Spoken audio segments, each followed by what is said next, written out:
بسم اللہ الرحمن الرحیم۔ حدیث نمبر 20۔ رسول اللہ صلی اللہ علیہ وسلم نے ارشاد فرمایا، جس شخص میں یہ 3 باتیں ہوں گی وہ ایمان کا مزہ پالے گا۔ ایک یہ کہ وہ شخص جسے اللہ اور اس کا رسول ان کے ماں سوا سے زیادہ عزیز ہوں، اور دوسرے یہ کہ جو کسی بندے سے محض اللہ ہی کے لیے محبت کرے، اور تیسری بات یہ کہ جسے اللہ نے کفر سے نجات دی ہو، پھر دوبارہ کفر اختیار کرنے کو وہ ایسا برا سمجھے جیسا آگ میں گر جانے کو برا جانتا ہے۔ حدیث نمبر 21۔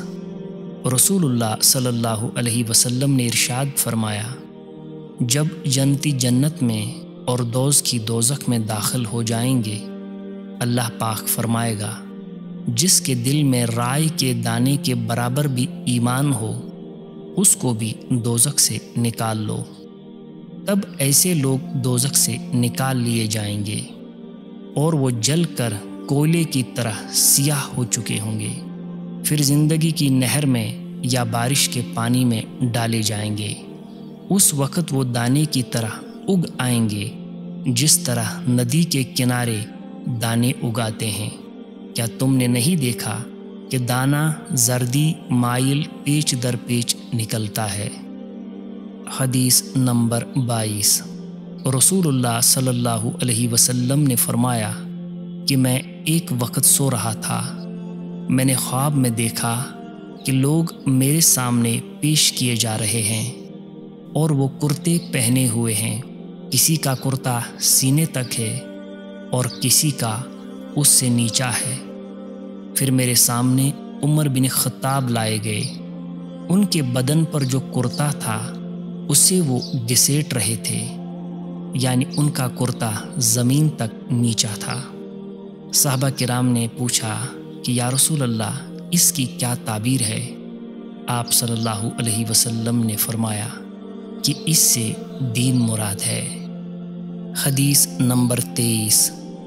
ایک دفعہ رسول اللہ صلی اللہ علیہ وسلم ایک انصاری شخص کے پاس سے گزرے، اس حال میں کہ وہ اپنے ایک بھائی سے کہہ رہے تھے کہ تم اتنی شرم کیوں کرتے ہو؟ آپ صلی اللہ علیہ وسلم نے اس انصاری سے فرمایا کہ اس کو اس کے حال پر رہنے دو، کیونکہ حیا بھی ایمان ہی کا ایک حصہ ہے۔ حدیث نمبر 24۔ رسول اللہ صلی اللہ علیہ وسلم نے ارشاد فرمایا، مجھے اللہ کی طرف سے حکم دیا گیا ہے کہ لوگوں سے جنگ کرو اس وقت تک کہ وہ اس بات کا اقرار کر لیں کہ اللہ کے سوا کوئی معبود نہیں ہے، اور یہ کہ محمد صلی اللہ علیہ وسلم اللہ کے سچے رسول ہے، اور نماز ادا کرنے لگیں اور زکوٰۃ دیں۔ جس وقت وہ یہ کرنے لگیں گے تو مجھ سے اپنے جان و مال کو محفوظ کر لیں گے، سوائے اسلام کے حق کے۔ رہا ان کے دل کا حال تو ان کا حساب اللہ کے ذمے ہے۔ حدیث نمبر 25۔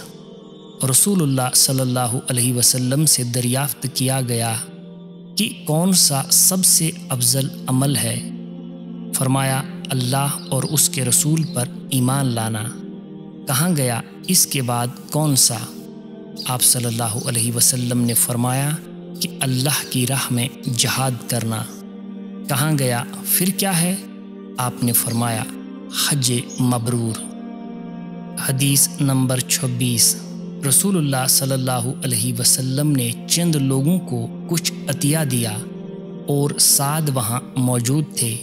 وہ کہتے ہیں کہ رسول اللہ صلی اللہ علیہ وسلم نے ان میں سے ایک شخص کو کچھ نہ دیا، حالانکہ وہ ان میں مجھے سب سے زیادہ پسند تھا۔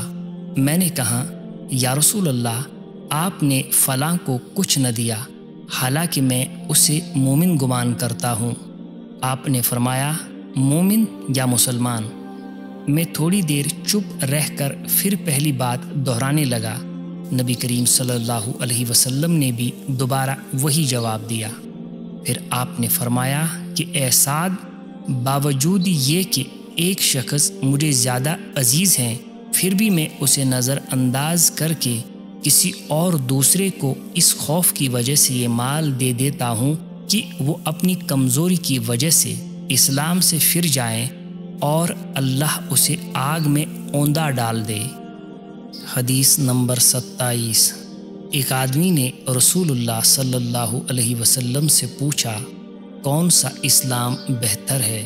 آپ صلی اللہ علیہ وسلم نے فرمایا کہ تو کھانا کھلائے اور ہر شخص کو سلام کرے، خواہ اس کو تو جانتا ہو یا نہ جانتا ہو۔ حدیث نمبر 28۔ نبی کریم صلی اللہ علیہ وسلم نے فرمایا، مجھے دوزخ دکھلائی گئی تو اس میں زیادہ تر عورتیں تھیں جو کفر کرتی ہے۔ کہاں گیا یا رسول اللہ، کیا وہ اللہ کے ساتھ کفر کرتی ہیں؟ آپ صلی اللہ علیہ وسلم نے فرمایا کہ خاوند کی ناشکری کرتی ہے اور احسان کی ناشکری کرتی ہے۔ اگر تم عمر بھر ان میں سے کسی کے ساتھ احسان کرتے رہو، پھر تمہاری طرف سے کبھی کوئی ان کے خیال میں ناگواری کی بات ہو جائے تو فوراً کہہ اٹھے گی کہ میں نے کبھی بھی تجھ سے کوئی بلائی نہیں دیکھی۔ حدیث نمبر 29۔ رسول اللہ صلی اللہ علیہ وسلم فرماتے تھے، جب دو مسلمان اپنی اپنی تلواریں لے کر بڑھ جائیں تو قاتل اور مقتول دونوں دوزخی ہے۔ میں نے عرض کیا، یا رسول اللہ، قاتل تو خیر ضرور دوزخی ہونا چاہیے، مقتول کیوں؟ فرمایا، وہ بھی اپنے ساتھی کو مار ڈالنے کی حرص رکھتا تھا، موقع پاتا تو وہ اسے ضرور قتل کر دیتا، دل کے عزم صمیم پر وہ دوزخی ہوا۔